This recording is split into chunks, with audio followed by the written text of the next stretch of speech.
ಪ್ರಿಯ ಸಹೋದರ ಸಹೋದರಿಯರೇ, ನಿಮ್ಮೆಲ್ಲರಿಗೆ ನನ್ನ ಹೃತ್ಪೂರ್ವಕವಾದ ವಂದನೆಗಳು. ಇವತ್ತಿನ ದಿವಸ ಕರ್ತನ ವಾಕ್ಯ ಯಾವುದಂದ್ರೆ, ಹಳೆಯ ಒಡಂಬಡಿಕೆಯಲ್ಲಿ ದಾನಿಯೇಲನ ಪುಸ್ತಕ 6ನೇ ಅಧ್ಯಾಯದಲ್ಲಿ ದಾನಿಯೇಲನು ಸಿಂಹದ ಗವಿಯಿಂದ ರಕ್ಷಿಸಿದ್ದು. ಹೇಗೆ ರಕ್ಷಿಸಿದ್ರು, ಯಾರು ರಕ್ಷಿಸಿದ್ರು ಅದ ಕಾರಣ ಕುರಿತು ದೇವರ ವಾಕ್ಯಗಳನ್ನು ಕೇಳಲಿದ್ದೇನೆ.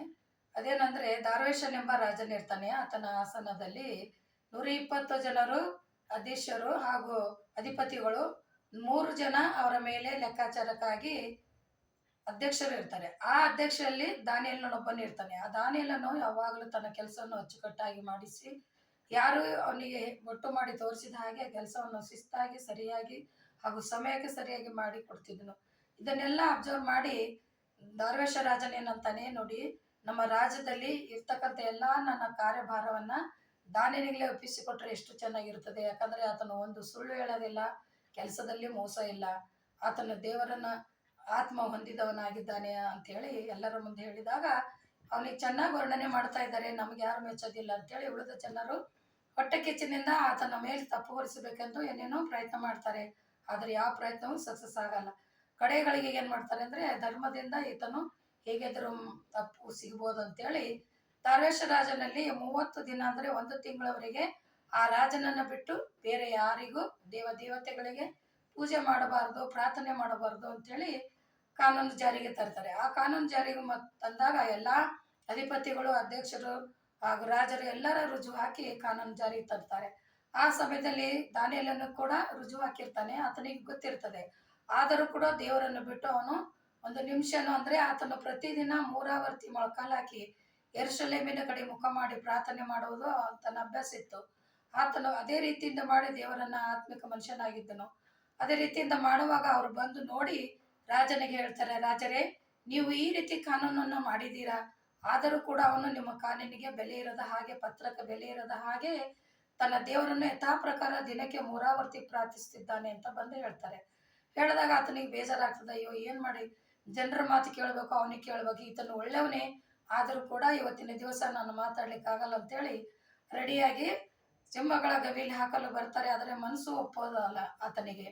ಆತನು ಹೇಗಾದ್ರೂ ಮಾಡಿ ನಾನು ಬಚಾಯಿಸ್ಬೇಕಂತೇಳಿ ಸಾಯಂಕಾಲದವರೆಗೆ ಪ್ರಯತ್ನ ಮಾಡ್ತಾನೆ ರಾಜ. ನಂತರ ಸರಿ ಆಯ್ತು, ದಾನಿಯೇಲನೇ, ನೀನು ಪ್ರತಿದಿನ ದೇವರನ್ನ ಪ್ರಾರ್ಥಿಸ್ತಿಲ್ಲ, ಆ ದೇವರು ನಿನ್ನನ್ನು ಕಾಪಾಡಲಿ ಅಂತೇಳಿ ಸಿಂಹಗಳ ಗವಿಲಿ ಹಾಕಿ ಬಾಗಿಲನ್ನು ಮುಚ್ಚಿ ಮುದ್ರೆ ಹಾಕಿ ಎಲ್ಲರೂ ತಮ್ಮ ತಮ್ಮ ಮನೆಗೆ ಹೊರಟು ಹೋಗ್ತಾರೆ.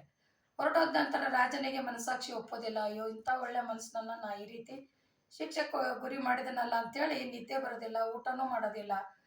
ಹಾಡುವಂತಾದ್ರೆ ಗಾನ ಮಾಡುವವರೆಗೆ ಕರೆಸಿ ಹಾಡುಗಳನ್ನು ಕೇಳುತ್ತಾ ದಿನ ರಾತ್ರಿ ಎಲ್ಲ ಕಳೆದು ನಸುಕಿನಲ್ಲಿ ಬೆಳಗ್ಗೆ ಬೇಗನೆ ಬಂದು ದಾನಿಯೇಲ ಸಿಂಹದ ಗವಿ ಹತ್ರ ಬಂದು ನಿಂತು ಜನರಿಗೆ ಹೇಳ್ತಾನೆ, ಬಾಗಿಲನ್ನು ತೆರೀರಿ ಅಂತ.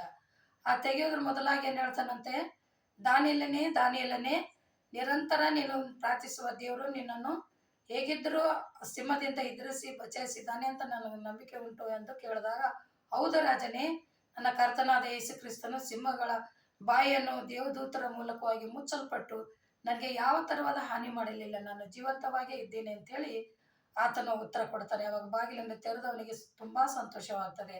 ಯಾರ ಆತನ ಮೇಲೆ ಚಾಡಿ ಹೇಳಿದರೋ ಅವರನ್ನು ತಂದು ಗಂಡ ಹೆಂಡತಿ ಹಾಗೂ ಮಕ್ಕಳು ಸೇರಿ ಸಿಂಹಗಳ ಗವಿಯಲ್ಲಿ ಹಾಕಿದಾಗ ಅದೇ ಗಳಿಗೆ ಆ ಸಿಂಹವನ್ನು ಅವರನ್ನು ತಿಂದು ಚೂರು ಚೂರು ಮಾಡುತ್ತದೆ. ಇದರಿಂದ ದಾರವೇಶ ರಾಜನಿಗೆ ಏನಾಗ್ತದಂದ್ರೆ, ನನ್ನ ರಾಜ್ಯದಲ್ಲಿ ಇಂಥ ಒಬ್ಬ ದೇವರನ್ನ ಸೇವಿಸಬೇಕು ಪ್ರತಿಯೊಬ್ಬರು ಅಂತೇಳಿ ಎಲ್ಲರಿಗೆ ಆಜ್ಞೆ ಕೊಡ್ತಾನೆ. ಎಲ್ಲಾ ಜಾತಿ, ಧರ್ಮ, ಭಾಷಾ ಏನೇ ಇರಲಿ, ನಮ್ಮ ಕರ್ತನಾದ ಯೇಸು ಕ್ರಿಸ್ತನ ಮಾತ್ರ ನೀವು ಪ್ರಾರ್ಥಿಸಬೇಕಂತ ಆಜ್ಞೆ ಮಾಡ್ತಾನೆ. ಇದರಿಂದ ನಮಗೇನ್ ತಿಳಿಸದಂದ್ರೆ, ನಾವು ದೇವರ ವಾಕ್ಯಗಳನ್ನು ಇನ್ನೊಬ್ಬರ ಮುಂದೆ ಹೇಳಿದಾಗ ಅದನ್ನು ತಿಳಿದುಕೊಂಡು ಅವರು ಕೂಡ ದೇವರ ಕಡೆ ತಿರುಗುತ್ತಾರೆ. ಅದೇ ರೀತಿಯಿಂದ ಇಲ್ಲಿ ಆತನು ನೀತಿಯಾಗಿ ನಡೆದುಕೊಂಡ ರೀತಿಯಿಂದಲೇ ದೇವರು ಆತನ ಪ್ರಾಣಾಪಾಯದಿಂದ ಬದುಕಿಸಿದನು ಹಾಗೂ ಎಲ್ಲಾ ಜನರು ಕೂಡ ದೇವರ ಕಡೆ ತಿರುಗುವಂತೆ ಮಾಡಿದನು. ಅದೇ ರೀತಿಯಿಂದ ನಾವು ನೀವುಗಳು ನಡ್ಕೊಳ್ಳಬೇಕೆನ್ನುವುದೇ ಇವತ್ತಿನ ವಾಕ್ಯವಾಗಿರ್ತದೆ. ಪ್ರಾರ್ಥನೆ ಮಾಡೋಣ. ಪರಿಶುದ್ಧನೇ ದೂತಗಳ ಒಡೆಯನೇ, ಸೇನಾಧೀಶ್ವರನೇ, ಅಪ್ಪ, ನಿನ್ನ ನಾಮಕ್ಕೆ ಕೋಟಿ ಕೋಟಿ ಸ್ತೋತ್ರ.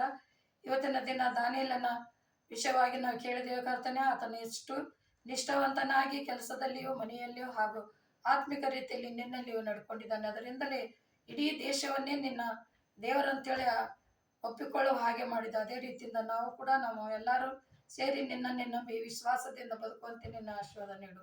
ಕರ್ತನೇ ನಿನ್ನ ನಾಮದಲ್ಲಿ ಬೇಡಿ ಹೊಂದಿದ್ದೇನೆ ತಂದೆ. ಆಮೇನ್.